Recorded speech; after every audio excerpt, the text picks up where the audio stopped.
You got slack? The KCSN Live Postgame Show with DJ Kissel and Kent Swanson is about to begin.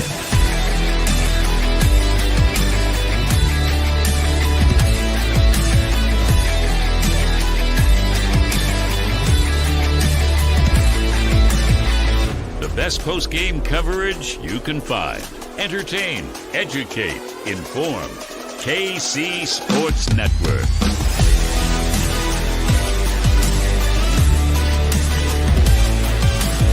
Live on the 101 The Fox Facebook page, KC Sports Network's YouTube channel, and tomorrow, well, wherever you find your podcasts.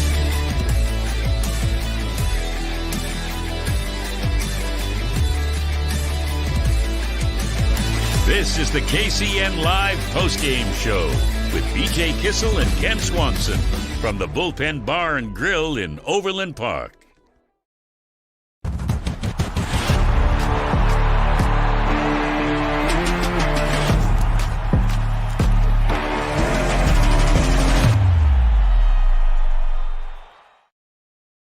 Welcome, Chiefs Kingdom, to the Kingdom Bar and Grill here in Overland Park. I'm BJ Kissel.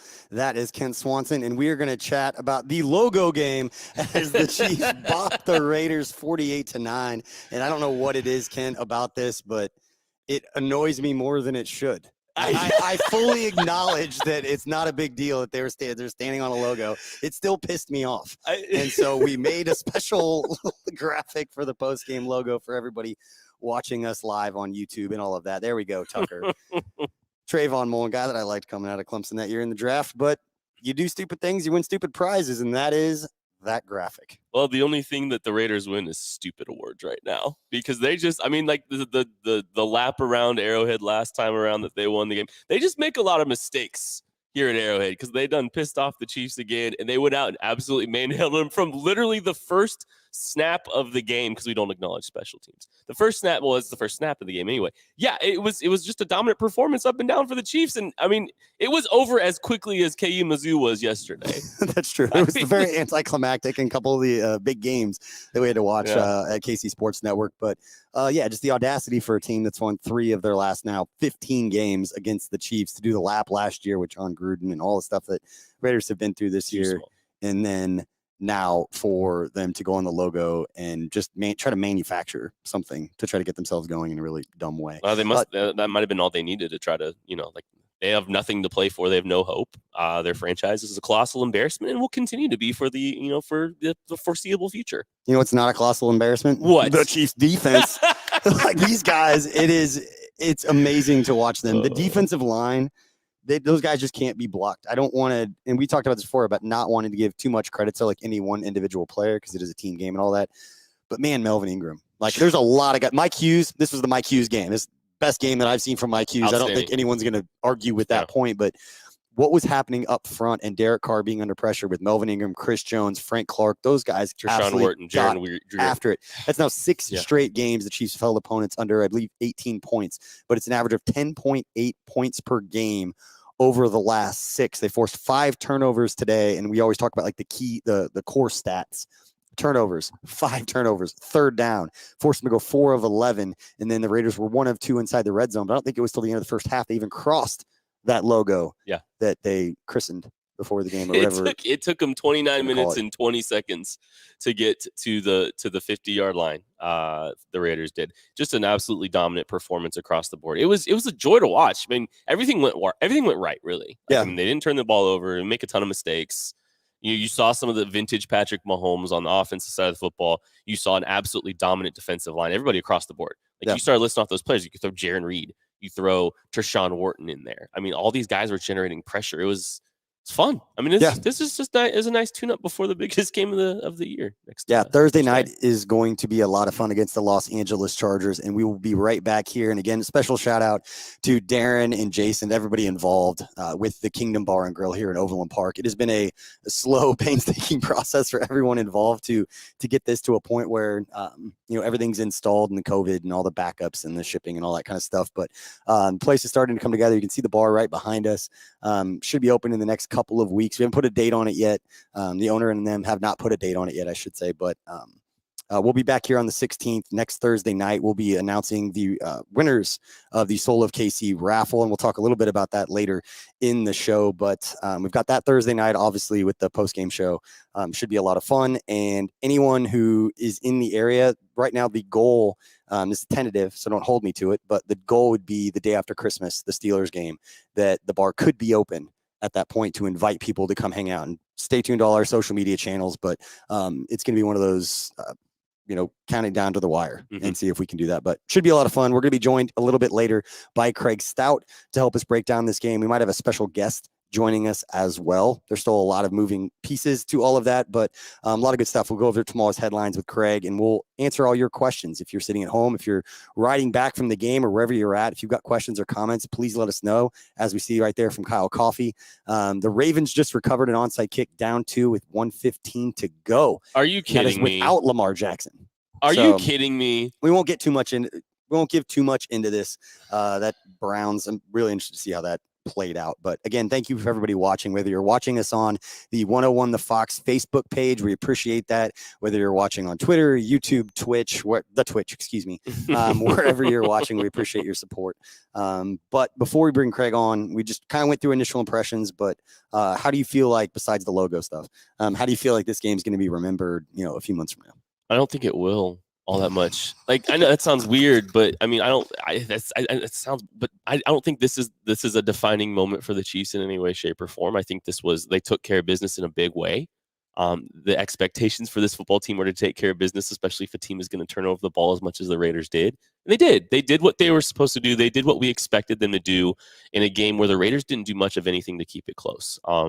I think this is going to be a really short memory game for the Chiefs, frankly, because I think it's going to be overshadowed by the game that we've kind of talked about a little bit here and hinted at is Thursday. This is, Thursday's the biggest game of the year for this football team, I think, at this juncture. And the Chiefs, they set themselves up very nicely for that game because they got to rest a little bit of their starters. They got to give them a little bit of time off, although I would have liked to see them, play maybe even a little bit less than they did. But I mean, I think Chiefs Kingdom's probably going to move on pretty quickly from this one. Yeah, 90. Let's see if we can do the math. 89 to 23 is what the Chiefs outscored the Raiders in their 2 games this season. 89 to 23, and that was Patrick Mahomes. I can't do this math in my head. He went a lot. Yeah, he went nuts. He went like 35 of 50 in the first one, completing 70% of his passes. He went 20 of 24. He only completed 4 passes in this game, 258 yards, 2 touchdowns. So he finishes the season with 7 touchdowns and no interception against the Raiders. There was one thing we might remember this game for, actually. And before we get to that, we are going to bring on a special guest right now from a very familiar place to all of Chiefs fans. James, thank you so much for joining us, man. What's up, guys? Just got done doing a little on-the-field interview with my main man, Tyrant Leadership, Walter Payton Man of the Year, chatting with him about could this be the best defense in football right now? These people are yelling at me from the stands. Hey, how's it going? I'm doing like a show right now. You play them KC Sports Network. Everybody can watch it wherever they're at, James. I'll tell them that. But, man, in talking with Ty, I mean, like, you look at what they were able to do defensively, and this is a completely different group. It's funny, Tyrant and I, before we got on camera, were joking about, I talked to him in Washington on the field, and if you remember that game, he lost his marbles on the sideline. He threw his helmet at the sideline right before, halftime, and screaming at the sideline, and he had just so much frustration. And he told me, like, I'm so frustrated because I know what we can do as a defense, and we're just not doing it. And now he's like, I'm not so frustrated anymore because they're playing pretty well. So, I mean, all week he told me they wanted to go out there and make sure they started fast. That was their big emphasis throughout the week, he told me. And they reminded themselves throughout the week what happened here last year. And I think we all remember what happened here last year with the Raiders. And that was a big motivating factor for them throughout the week because he actually didn't even know what happened on the logo pregame. I wanted to ask him about it, but I wasn't going to do that. He didn't know. We've been talking about it. Yeah, he didn't know about it. But yeah, it's a completely different group, and I think Melvin's a big part of it because it lets Chris Jones play where he naturally plays, And I've talked to Chris's people, recently of just, the risk was way worse than people thought. He wasn't playing exactly where, he is most dominant. And now you're seeing that just trickle through the rest of that defensive front. And now you don't have to load the box to be good against the run and the pass. James, I want to ask you about Tyrann Mathieu specifically, because I know you've spent some time around him, and this is a very nuanced thing to discuss with leadership when they were struggling, and you were right there when he kind of lost it. And I think a lot of people want to project, and I'm not insulting anyone, it's just a lot of people project what they think a leader should be inside a locker room in those kinds of situations. And maybe it was just kind of blind trust for me, but I've been around Tyrann enough to know, like, whatever he thinks is the way to try and fix things, to motivate guys, to get the message across, just let him do his thing. Like, he's not going to disrespect. He's going to be the guy. He's the one who's earned the right to handle it the way that he seems fit. How have you seen that leadership and that tangible effect that he has when he speaks? Alphas listen, and that's such a hard dynamic to understand, that you have a locker room full of alphas, and when that guy speaks, everybody else shuts up and just listens to him because of the respect that he commands. How have you kind of seen that leadership kind of manifest? You kind of did, but just how important is that, having that guy on a team that wants to accomplish the things that the Chiefs want to accomplish? BJ, people may not know this, but being a great leader does not mean you're a popular player within the locker room. It does not mean you're everybody's best friend. A lot of times you can't be. And there's enough guys in this league. I won't name any names, but there's some great players that are unbelievably self-motivated, that have gotten them to where they are, gotten them to Hall of Fame status, to where they are, and they can't lead in a locker room. I mean, they don't get it why, other guys can't work the way they work. They don't understand why guys don't understand the game the way they understand it. You have to be tough on guys to be a leader. And Tyrann's that way. But I think Tyrant has a special trait to where he's still unbelievably liked, but he will lay it to you. And he will lay into anybody on this team, and he's not scared to.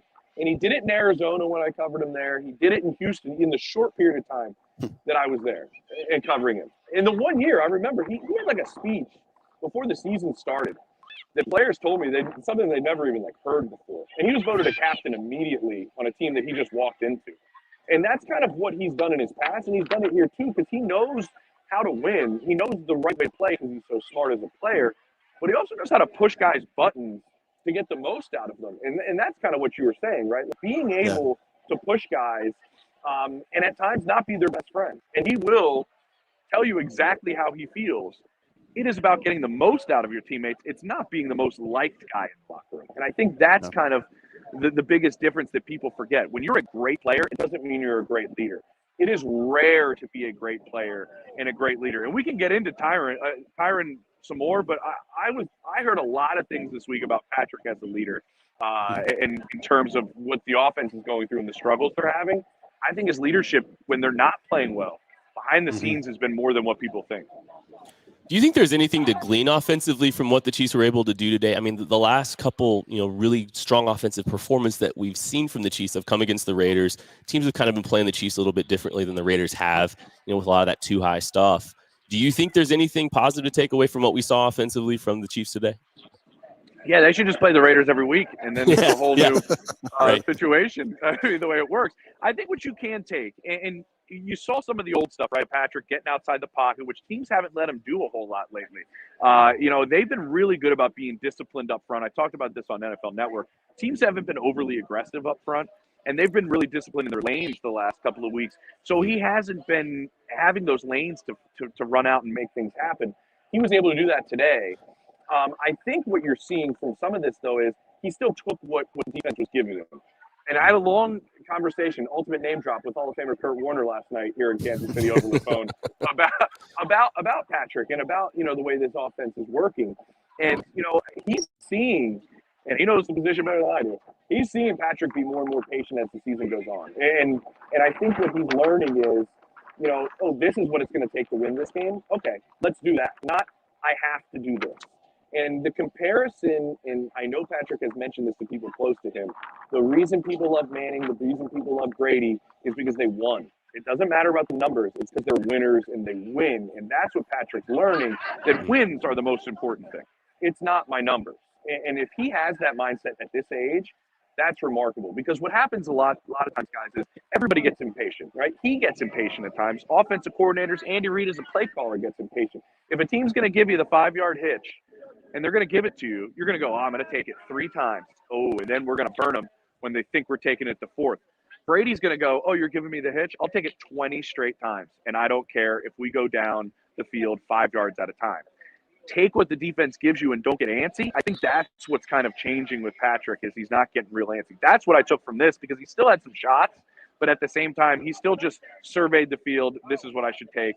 Let's move on with this. And I think that mindset might make some people go, oh, the explosive stuff's not there all the time. But, like, they're winning games, and I think he's learning to win in different ways. And I think at the end of this year, however it finishes, I think this is going to be an amazing year for his growth as a quarterback, because of the way teams played them and the adjustments he had to make. James, there's reports out of Arrowhead right now that the Chiefs played the wheels on the bus while the Raiders were exiting the stadium. I don't know. You might have been on with Tyron while you were doing that. Can you confirm or deny that? No, I didn't. That's fantastic. But I cannot confirm or deny. I was talking to Tyron, and I know the place is going crazy in here, and Chris Jones grabbed like a phone and was like running around the field. And then, like, he had to do an ESPN interview, and he sprinted to the sideline. Graziano's just, like, waiting for him in the middle of the field. And he, like, goes to the sideline. He's, like, partying with all the players, and partying with all the fans and stuff. I did not hear the wheels on the bus. But like I said, man, Pat had that tunnel that, you know, they come out of and both teams use. I've been told that I hang out there a lot. I usually should have this time, but I didn't. I was hungry. But Patrick really fired up the group in that tunnel before they took the field, talking some choice words about what happened the last time the Raiders were here, and making sure he's utilizing that as a bit of a momentum, attempt to build things early on. But I can dig around. I can pull down here. Hey, did you guys hear the wheels on the bus? Did they play that? Yep. They both said they played it. Two sources. All right, then we're going to give a special shout out right now to Rob Alberino, Brad Young, Anna Topkin, and Kristen Pugh as the crew that runs Arrowhead Vision, the Arrow Vision, and all of that. So a special shout out. If that happened, those would be the people that would be a part of that. Brad, BJ, you see that? That's good journalism. That's 2 sources right there. You gotta get it out per sources now. Yeah, I continue to learn things from you. I spent 6 years just following you around and watching everything you did, and now I continue to do it. I just get to sit in an empty bar right now and learn. Is it as a well. bar? Yeah, it's going to be open in a couple of weeks. You're more than welcome to come hang out next time you're in town. As soon as it's open. I was looking for like the next couple of hours before my flight, but you can come hang out. When are you opening? Yeah, when are you opening up? It was supposed to open September 1st, but COVID happened. So we're still waiting. That's not a couple of weeks. Okay, got it. No, we will be open in a couple of weeks. Before the end of the year, the goal is to be open. And since the Chiefs keep winning and you're a big deal, they will keep sending you to Kansas City to cover games. That is all accurate. No lies told there by my man BJ. All right, because I know your arm's probably about to fall asleep, I'm going to ask you one last question. And that's, how excited are you for... It's okay.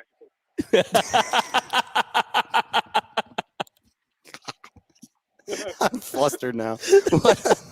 Orange Theory. Thursday night, Chiefs Chargers. Is it the most anticipated Thursday night? Yeah, I don't even know what the schedule is. Just how much are you looking forward to that game? Oh, monster. Absolute monster. I actually did the Chargers last week in Cincinnati, and I've done a couple of their games. So, we can chat the Chargers a little bit. But, yeah, that's absolutely huge. I asked Tyron, I go, how do you win that game? Get in the cold tub now was his answer. So listen, I think we've seen from the Chargers is just an erratic team. And I know a lot of people in that building, and they're trying to figure it out. About one day you see them and you go, I don't know who beats this team, right? Like, I'm not sure, how this operates. And then the next day you're like, God, this is brutal. Like, they can't play a normal game. I'll give you that. Like, I was talking to their radio broadcast team, which is 2 coworkers of mine, Daniel Jeremiah and Matt Money Smith.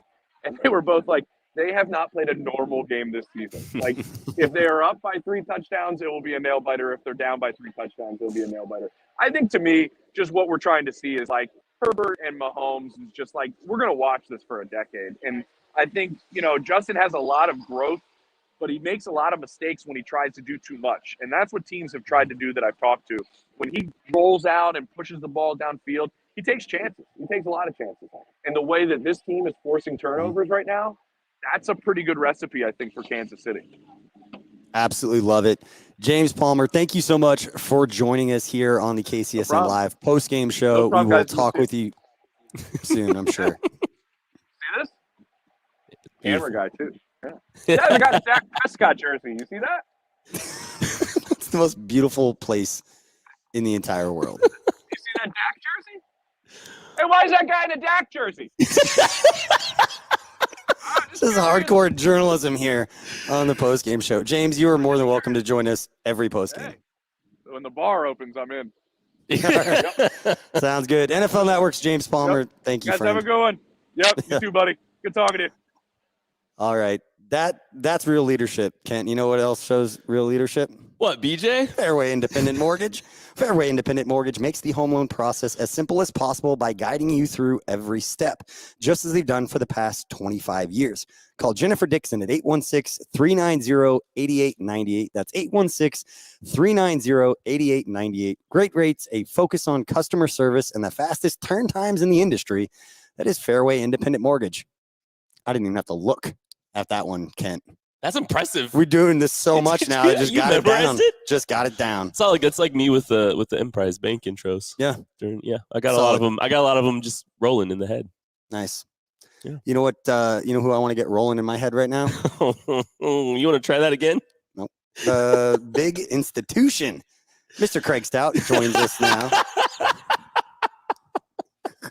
I can't see him on our monitor because the camera's in the way. His face is as red as his shirt. Woo. There he is. What did I say? Hi, guys. Was that really bad? It just, All right. There's, Hi, Craig. Hey, guys. How's it going? Hey. That was Great when fun. the Chiefs beat the Raiders. Kent, where'd you get that hat and when do I get mine? It is, you will be getting one soon, buddy. Okay, We're making Thank that you, happen. buddy. Appreciate got it. you. Appreciate it. We got you. I got to follow James Palmer. That was amazing. That was incredible. Seriously. That was great.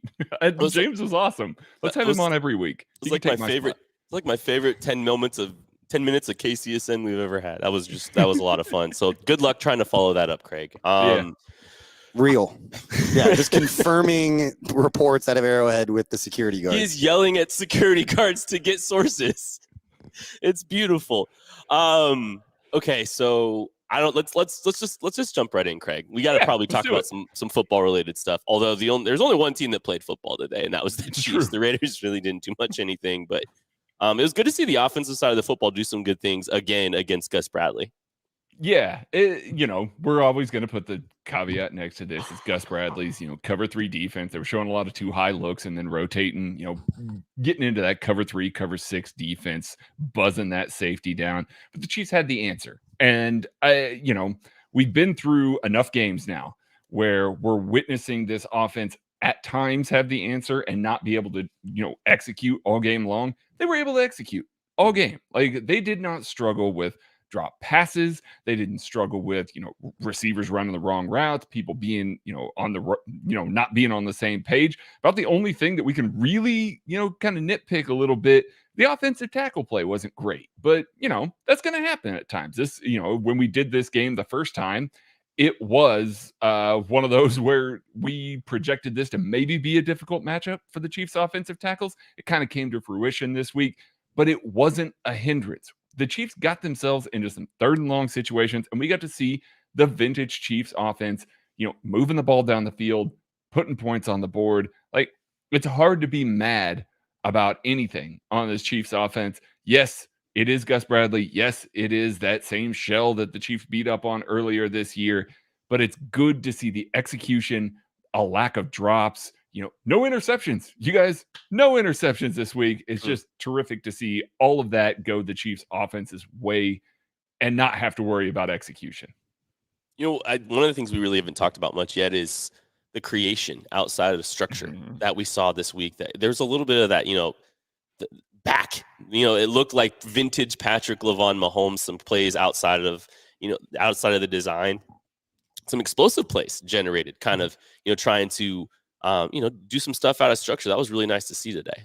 Yeah, it really was. They went vertical. It hit McCole Hardman on a stop and go. That was great to get McCole, vertical. Obviously hit Tyreek Hill vertical a couple of times and attempted it a few more times. Patrick was looking deep a lot more often. I think we even talked about this against the Broncos, and they're playing a single high shell. The Chiefs didn't really test them vertically. And I think if you look at Patrick Mahomes' passer chart, you're kind of going, yikes. Like everything was condensed and close to the line of scrimmage. We're going to see the passing chart on this one, and it's going to be all over the place. It's going to be every blade of grass. The Chiefs really did a good job of making the Raiders defend absolutely everything. So it doesn't matter how, the matchup on the defensive side of the ball. It was the way they attacked, the way they created. Patrick Mahomes getting outside of the pocket, still able to extend plays and make stuff happen. That was, again, it's vintage Chiefs offense. It's stuff that we haven't seen enough over the past 5 or 6 games. So it's good to see it again, no matter what the defense is that they're facing. Mahomes averaged 10.8 yards per attempt passing. Let's today. do that again. Let's do more of that. Let's do Doesn't that. Suck. Let's do that again on Thursday. You know what else doesn't suck, BJ? Is the defensive line. My goodness, that was just an outstanding performance from them, Craig, and like that, it's just an unfair group, and it's a deep group, and it kind of seems like all the excitement we had about that front kind of manifested itself a little bit today. Yes, it really did. You remember early this season, before the season started, we were talking about how this Chiefs defense was probably, this defensive line was probably the strength. We talked a lot about Jaron Reed and about Chris Jones and his ability to play some defensive end and kick inside and still rush the passer, and Frank Clark being good, and all of this extra stuff that we talked about that the Chiefs defensive line was going to be able to do. And then it came out at the beginning of the year and it wasn't there. This was what we expected right here. Actually, this is probably more than we expected, because they added Melvin Ingram. Alex Okafor, for the second week in a row, has looked good rushing the passer. Multiple good rushes this game. Jaron Reed, multiple good rushes this game. We know that Chris Jones and Frank Clark are playing at a high level, and Melvin Ingram are playing at a high level, but it's that fourth and fifth guy that's coming into the rotation and still getting, beating their man one-on-one, because there's so much focus on Chris Jones, Frank Clark, and now Melvin Ingram. These guys are winning, and they're winning with the 4-man rush, which allows the secondary to play the way that they are, even when they're deep in their rotation. Tyrann Mathieu played in the slot today, in the nickel, replacing L'Jarius Sneed. Prayers up for Sneed and his loved ones there. But Tyrann Mathieu plays in the slot, which means that Dan Sorensen and Juan Thornhill are on the back end, and Mike Hughes is on the outside. And that defensive line was able to get to Derek Carr enough to where Derek Carr's best passes were all just kind of dump offs underneath the Hunter Renfrow. And the Chiefs defense will take that every single week, especially when they're playing the way that they are. They're able to tee off, and the way that they're stopping the run. That was excellent. That's exactly what Spagnuolo wanted to do. And they got to really pull back on the reins, and they still got pressure even without blitzing this week. So just a terrific job of the Chiefs defense. You talked about the Chiefs being deep in their defensive line rotation, and this game could not have come at a better time for the 48-9. The Chiefs got to get some starters off the field for most of the fourth quarter. I would have argued you probably could have even got them a little bit more rest, but this team got this team didn't have to play the same kind of snap count that they might have had to in a close game, and they got the big Thursday game. This sets them up really great. Yeah, really, really nice. We don't have to sit here and go, oh man, they had a tough out. Had to take a whole bunch of extra hits, all this extra stuff. The Chiefs defensive starters played 47 snaps.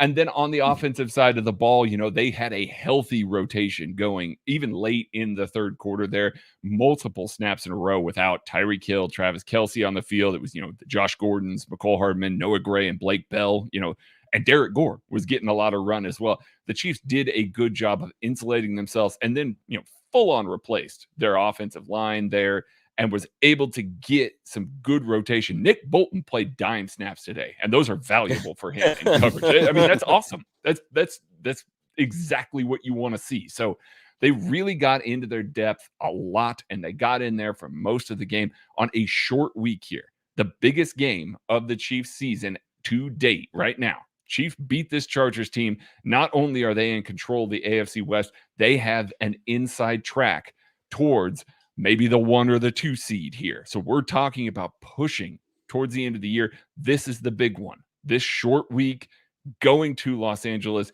getting to pull those guys early, save those legs, keep them a little fresher, and also not having to get deep into the playbook and do a whole bunch of extra stuff and show extra things to the Chargers, that's awesome. Because now you've got Andy Reid on a short week with more plays in his back pocket, and these guys with fresher legs than the Chargers will likely have, who are playing right now as we're recording this against the Giants. As long as that doesn't turn into a blowout, Chiefs are going to have probably less snaps on their legs. That is absolutely crucial for a must-win game for the Chiefs. I want to keep you on for this next segment, but you're talking about the defense. 4 different guys ended up with a fumble recovery. 4 different guys ended up with the ball in their hands. 5 different guys on the Chiefs defense were credited with at least a half a sack. So pressure, guys making plays all over the place. And it's the reason why when we talk about our big Cedar Golf best drive of the game, we're going to stay on the defensive side of the ball. And we're going to talk about that. But real quick, let's take a quick look at Big Cedar Golf.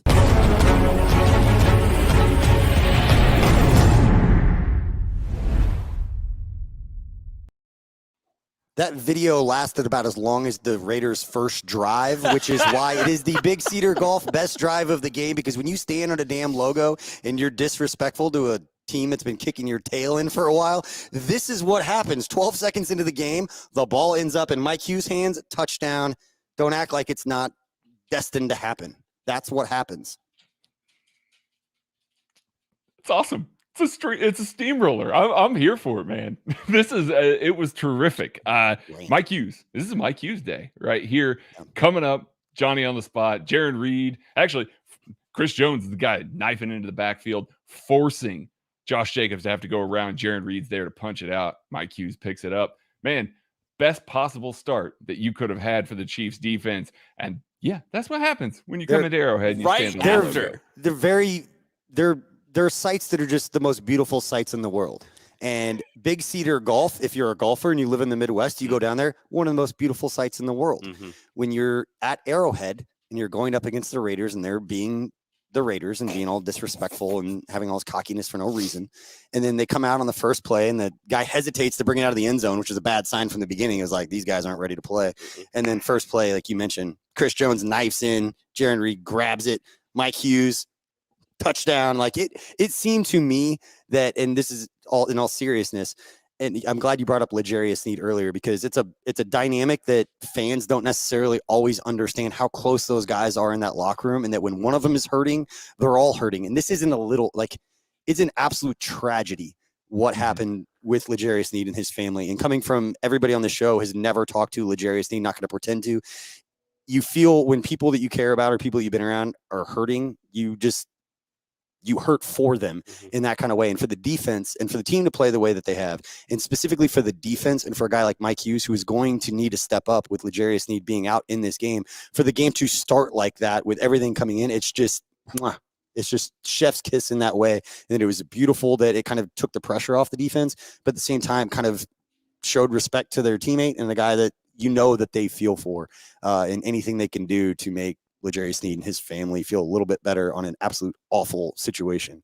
That was a great way for it to start. Yeah, I mean, you said it. There's undoubtedly a lot of emotion there for the Chiefs today. And you saw that the brotherhood, extending with, Patrick Mahomes, made sure to get L'Jarius Sneed on a private flight back home. That's and great just those little things like that. There's a lot of there's emotion behind this. And like, this game is an emotional sport, and the brotherhood is real within that locker room. So except in Jacksonville. Except in Jackson. Sorry. I saw another tweet about him and Vrabel not shaking hands after the game as two guys that have respect and like each other. Sounds about right. But I mean, it was cool to see the Chiefs respond in such a way. I mean, they came out emotional. The Chiefs didn't do any antics at the beginning of the game, but they were exceptional from Jump Street. The energy was absolutely there. You know why? Why? Because they weren't focused on logos, Kent. They were focused on touchdowns. They scored them early, too. That's the best part. Everybody wanted to talk about the opening drive touchdown for the offense and all of that. Nah, defense had it covered this week. Don't worry about it. Offense can go ahead and score on the next whole bunch of drives. Defense got that first one. You guys can go ahead and have a 3 and out. You guys can flip polar opposites of what it's been for like the past 4 weeks. So that's awesome. Yeah, good reminder that the Chiefs actually started this game with a 3 and out on offense too. Yeah, I remember. That's wild. Just because when we were watching the game, you were very upset about the offense after that first drive. That was bad. You used like 4 adjectives that were very strong. It was just like for it was very just, start early in the game. You were very fired up for somebody who writes about the first 15. It was almost like, damn it. Like, it was embarrassing. It was just an awful. It was an awful early script. Let's just run the ball into a brick wall twice. It was bad. It wasn't good. And look what happened at the end of the game. Just a complete. It got bopping. good. It got good quick. It's shellacking. It's all right. Yeah. All right. Craig, before we let you go, can you give us your last thought on this game? And then obviously the Chiefs with the short week coming up with the Los Angeles Chargers on Thursday night. And every game's important, but this is it. It's all about execution on offense. It's good to see good execution on offense. And then on the Chiefs defensive side of the ball, the Chiefs have held 4 of their last 5 opponents under 10 points. Only opponent that scored above 10 was the Raiders the last time they played. They scored 14. Garbage time. Chiefs defense has been phenomenal. Short week, biggest game of the year. They got to show up, play just like they did today. They do that again. Woo! AFC West is in trouble. Yeah, find them on Twitter at Barley Hop. We will be talking tomorrow live on the KC Laboratory live show, 6:30 p.m. Central Time. Craig, cannot wait to talk more about this game with you and Maddie Lane later. Yep, appreciate you guys. All right, and we will be back with you in just 1 second. We're going to take a quick break and look at some of the other shows on our network here at KC Sports Network on the college side, and we'll be right back to put a bow on this one.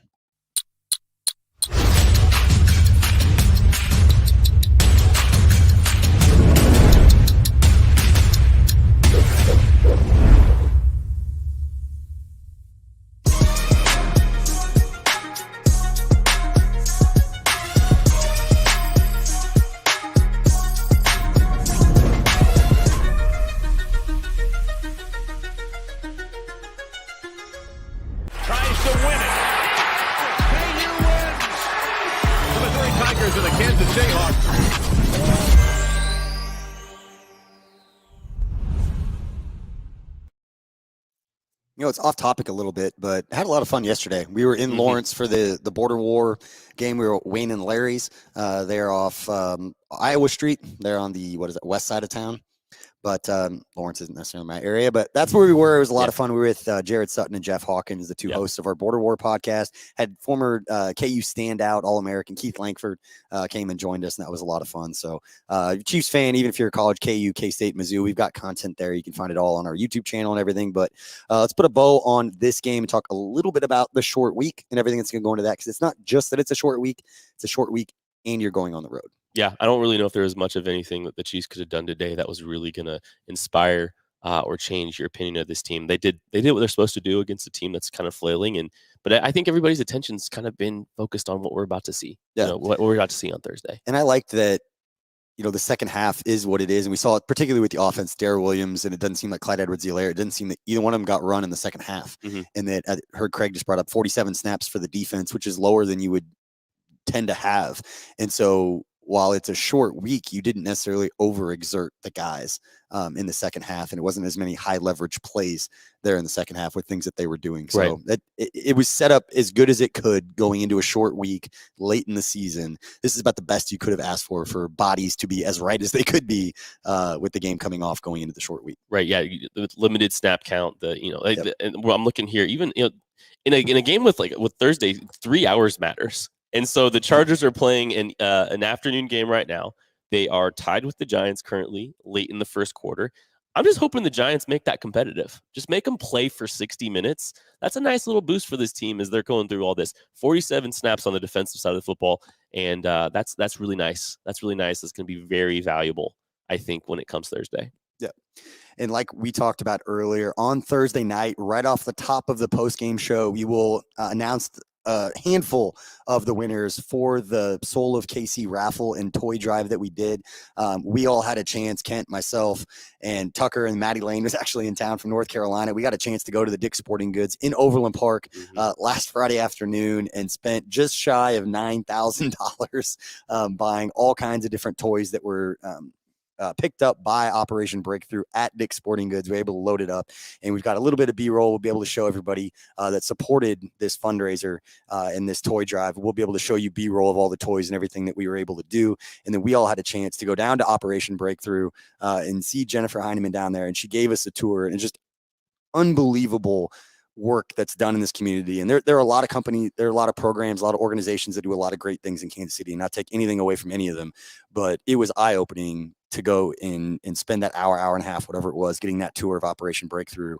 And it made me feel even better about doing a good thing, knowing that there are some really selfless people in this community that don't just spend a few times a year try to do some nice things. These people do this every single day, and is what they are about. And I couldn't be more supportive or have more respect for people in this community that dedicate their lives to making others' lives better. Well, and thank you to everyone that made a donation to that, and getting to be there and see that, and seeing the impact that you guys all made. Sorry. It was incredible. It was really incredible. It was the coolest moment that we've had at KCSN easily. It was the best day ever. That was special. And so on your guys' end, the fun stuff that we talked about, there are 17 different items, and we will raffle those off during the live post-game show. Everything from the Patrick Mahomes autographed helmet to the Chris Jones jersey, to all the different gift cards, to the wine, to the guys' chips, to the Cookie Society with our friend Jeff Allen, who, shout out to Jeff. He's also, hurting. So if you're watching the show, you're on social media, send Jeff, thinking about you type message. He's got some stuff too. So thinking about him, and obviously Legarius Need, his whole family, and all the Chiefs organization, people that care about him and care about their families. That stuff's very real and goes way beyond the game. But Thursday night, Chiefs Chargers should be, I don't know the standings in front of me, but it's pretty much for the AFC West at this point, is it not? Ken? Yeah, they're in really, really good shape if they win that game. Cool. Well, hopefully it goes into overtime between the Giants and the Chargers, or the Giants can jump up and bop them. Hey, just make it competitive. Just play about 95 snaps for the defense. There you go. Overtime would be wonderful. That'll be good. But again, we appreciate everybody for tuning into this live post-game show here from the Kingdom Bar and Grill in Overland Park. We're right at 127th and Antioch. I know I've had a lot of people asking, where exactly is the bar? It is located 127th and Antioch. We're in the middle of a little strip mall here. Don't know the square footage. I think it's about 4,000 square feet. So it's a nice size bar. Should be open sometime in the next couple of weeks. Just have some final stuff to do as the electrical and all the gas line, everything gets hooked up. But this is going to be the spot. It's going to be a lot of fun. We've got a stage over in the corner. We're going to do all our post-game show stuff from. And make sure, if you're follow the Kingdom Bar on social media. I've tweeted out from some of my accounts, some of KC Sports Network's accounts. But if you're a diehard Chiefs fan, you have been for a while, there's going to be, let me just say, the feel and the art that is put up around this bar is going to look very familiar to you. So there's going to be a very local feel to everything going on here. And that's about as much as I'm going to tease right now. And we'll send some pictures, not up yet, but we'll send some pictures and tease some of that stuff when it's done. But it's going to be a special place. I'm excited for Chiefs fans to have another place to call home. There's a lot of cool sports bars around Kansas City, but this is definitely going to be a cool one that we are out a lot. So anyway, thank you everybody for watching. We will catch you on the live post-game show next week, but make sure to tune in tomorrow night at 6:30 to the KC Laboratory. These guys will watch the film, break it down a little bit more, and provide us some great nuggets going into that game on Thursday night. So for Kent, for Tucker, for Scott, and everybody at KC Sports Network, we appreciate you for watching. Please remember to rate, review, subscribe, all that good stuff. Thank you, Chiefs Kingdom. Be good to each other.